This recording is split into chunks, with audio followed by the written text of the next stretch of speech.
Files কোনো গল্প নয়, এটা সভ্যতার মুখোশে জমে থাকা সবচেয়ে অস্বস্তিকর সত্য। ধরুন একজন মানুষ, তিনি কোনো রাষ্ট্রপ্রধান নন, তিনি কোনো জেনারেলও নন, তবুও তার হাতে বন্দী ছিল রাষ্ট্রপ্রধানদের ভাগ্য, রাজনীতিকদের ভবিষ্যৎ এবং মুখোশ। কিন্তু কিভাবে? 2005 সালে আমেরিকার ফ্লোরিডা অঙ্গরাজ্যের পাম বিচ এক তরুণী পুলিশের কাছে গুরুতর অভিযোগ নিয়ে হাজির হন। প্রথমে পুলিশ ভেবেছিল এটা একটা হয়তো স্বাভাবিক যৌন নির্যাতনের মতো ঘটনা, কিন্তু তদন্ত যত এগোয় পরিষ্কার হয় এটা কোনো সাধারণ অপরাধ নয়, এটা একটা আন্তর্জাতিক অপরাধ। আর সেই অপরাধের নেটওয়ার্কের কেন্দ্রে একটাই নাম, জেফ্রি এপস্টাইন। কি এমন করেছিলেন ওই ব্যক্তি? এপস্টাইন তার ক্যারিয়ার শুরু করেছিলেন একজন গণিত শিক্ষক হিসাবে, কিন্তু খুব অল্প সময়ের মধ্যে তিনি ঢুকে পড়েন ফান্ড ম্যানেজমেন্টের দুনিয়ায়। সেখানে তৈরি হয় তার আসল শক্তি। এপস্টাইন খুব তাড়াতাড়ি ধনীদের বিশ্বাসভাজন হয়ে উঠেছিলেন। তেমনি তিনি ধরতে পেরেছিলেন ধনীরা আসলে কি চায়। তিনি বুঝতে পেরেছিলেন ধনীদের মনের চাহিদা। তিনি বুঝেছিলেন টাকা দিয়ে মানুষ কেনা সম্ভব, কিন্তু গোপন তথ্য দিয়ে মানুষকে সারা জীবন নিয়ন্ত্রণ করা যায়। আর সেটাই তিনি করেছিলেন। 1998 সাল ক্যারিবিয়ান সাগরে এপস্টাইন কিনে নেন 75 একরের একটি দ্বীপ, লিটল সেন্ট জেমস। ওই দ্বীপের দাম ছিল মাত্র $8 মিলিয়ন। ওই দ্বীপেই গড়ে ওঠে বিশ্বের ক্ষমতাবানদের গোপন মিলন ক্ষেত্র।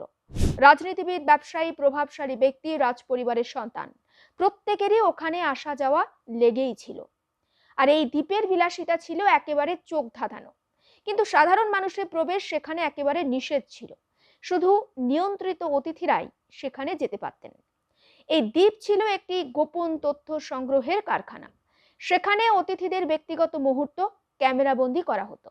আর সেটাই ছিল এপস্টাইনের আসল অস্ত্র, যে অস্ত্রে তিনি বাঘা বাঘা ব্যক্তিদের ঘায়েল করেছিলেন।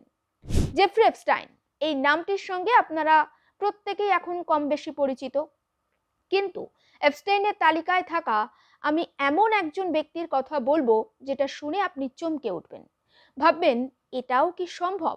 হ্যাঁ, সম্ভব।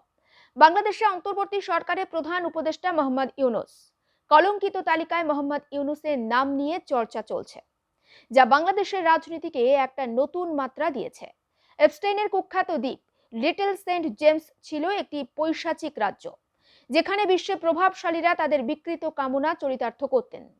ওই দ্বীপে নিয়মিত যাতায়াত ছিল Bill Clinton, Donald Trump, George W Bush, British রাজকুমার অ্যান্ড্রু, বিল গেটসের মতো ব্যক্তিদের। বিল গেটসের মতো ব্যক্তিদের নামও কিন্তু ওই কদর্য তালিকায় পাওয়া গেছে, আগেই বলেছি।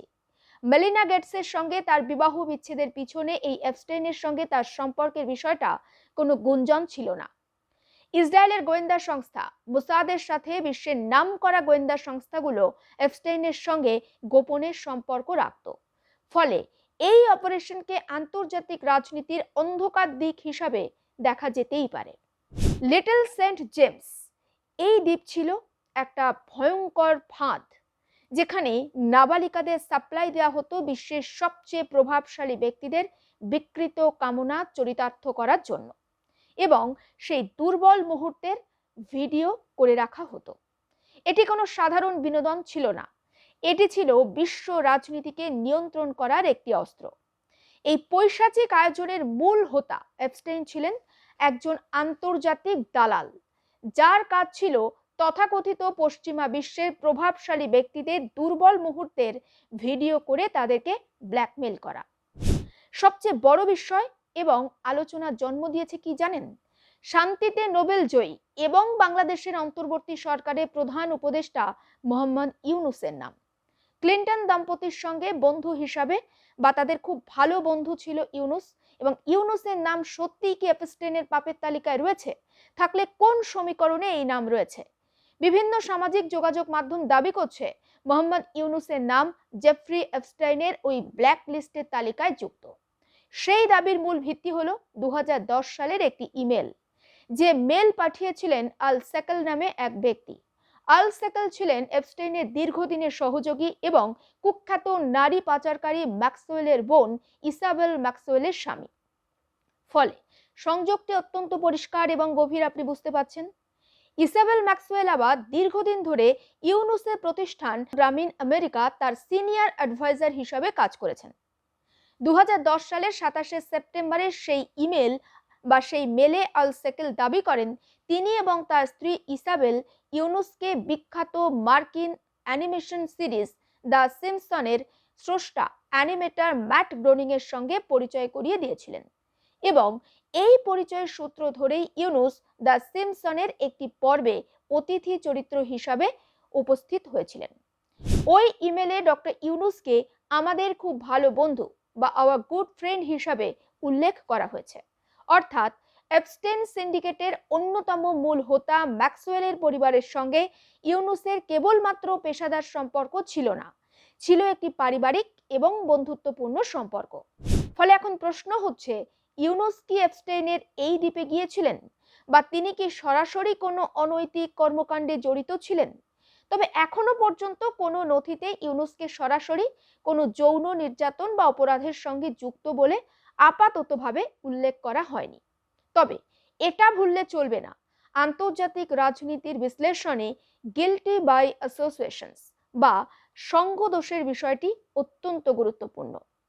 ইউনুস ক্লিন্টন ফাউন্ডেশন এবং ক্লিন্টন দম্পতির অত্যন্ত ঘনিষ্ঠ, আর বিল ক্লিন্টন যে এপস্টেইনের প্রাইভেট জেট বহুবার ব্যবহার করেছেন এবং সেই দ্বীপে গিয়েছেন তা এখন প্রমাণিত সত্য। বিল ক্লিন্টন, ইসাবেল ম্যাক্সওয়েল এবং আল সেকেলের মতো ব্যক্তিদের সঙ্গে ইউনুসের ঘনিষ্ঠতা প্রমাণ করে যে তিনি ওই একই এলিট সার্কেলের সঙ্গে শুধু সম্পর্কিত নন, সেই সার্কেলে তিনি বিচরণও করতেন। ইসাবেল ম্যাক্সওয়েল যখন গ্রামীণ আমেরিকার অ্যাডভাইজার ছিলেন তখন এটি স্পষ্ট যে এপস্টেইন চক্রের সঙ্গে ইউনুসের একটি পরোক্ষ কিন্তু শক্তিশালী যোগাযোগ ছিল। গ্রামীণ জামিলের Saudi board member Mohammad Abdul Latif জামিলের নাম কিন্তু ওই এপস্টেইনের ব্ল্যাক বুকে পাওয়া গেছে, যা এই নেটওয়ার্কের ব্যাপ্তি সম্পর্কে ধারণা দেয়। এই বিশাল তালিকায় কিন্তু আমেরিকার শত্রু ভাবাপন্ন কোনো দেশের নেতার নাম নেই, যেমন ধরুন পুতিন, কিম জং উন, শি জিনপিং, এদের কারোর নাম কিন্তু ওই তালিকায় নেই। এমনকি ভেনেজুয়েলার প্রেসিডেন্ট মাদুরোর নামও ওই তালিকাতে নেই। ফলে এটি প্রমাণ করে যে এই ফাঁদ তৈরি করা হয়েছে পশ্চিমা বিশ্বের জন্য, সেখানে তথাকথিত নেতাদের নিয়ন্ত্রণ করার জন্য। যারা আমেরিকার বন্ধু বা পশ্চিমা রাজনীতির সঙ্গে জড়িত তাদেরকে এই জালে জড়ানো হয়েছে। ইউনুস আবার পশ্চিমা বিশ্বের খুব প্রিয় এবং আমেরিকার ডেমোক্র্যাট দলের অত্যন্ত ঘনিষ্ঠ, তাই তার নাম এই সার্কেলে উচ্চারিত হওয়াটা অস্বাভাবিক কিছু নয়। ফলে এটা বলা যেতে পারে ইউনুস এমন সব মানুষের সঙ্গে ওঠা বসা করেছেন যারা ইতিহাসের অন্যতম জঘন্য নারী পাচার, শিশু নির্যাতনকারী এবং বিকৃত যৌনাচারের সঙ্গে জড়িত। এপস্টেইনের মৃত্যু বা জেলের ভিতরে আত্মহত্যা, এটা নিয়েও কিন্তু রহস্যের শেষ নেই। যে লোকটির কাছে বিশ্বের রথী মহারথীদের ধ্বংস করার মতো তথ্য প্রমাণ রয়েছে তাকে কি এত সহজে মরতে দেওয়া হবে, নাকি তাকে সরিয়ে দেওয়া হয়েছে? এই প্রশ্নগুলো যখন ঘুরপাক খাচ্ছে তখন ইউনুসের মতো গ্লোবাল আইকনের নাম এই নোংরা তালিকায় উঠে আসা তার ভাবমূর্তির জন্য নিঃসন্দেহে একটা আঘাতের, সেটা বলা যেতে পারে। একজন নোবেল জয়ী ব্যক্তি যিনি দারিদ্র্য কমানোর কথা বলেন, যিনি গরিবের ব্যাংকার হিসেবে নিজেকে পরিচয় দেন, শান্তির দূত হিসাবে যিনি নিজেকে পরিচয় দিয়ে থাকেন, তিনি কিভাবে এমন মানুষের ভালো বন্ধু হতে পারেন যারা শিশুদের নির্যাতন করে, শিশুদের পণ্য হিসাবে ব্যবহার করে? ক্লিন্টন ফাউন্ডেশনের অনুষ্ঠানে তার নিয়মিত উপস্থিতি এবং ম্যাক্সওয়েল পরিবারের সঙ্গে তার ভালো সম্পর্ক এটা প্রমাণ করে যে তিনি জেনে হোক কিংবা না জেনে হোক একটি বিষাক্ত বলয়ের অংশ ছিলেন।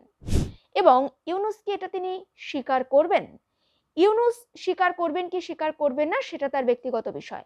বাংলাদেশের মানুষ বিষয়টাকে কিভাবে দেখবে এই প্রশ্নটা রাখছি। আর দেখতে থাকুন আর প্লাস নিউজ ডিজিটাল।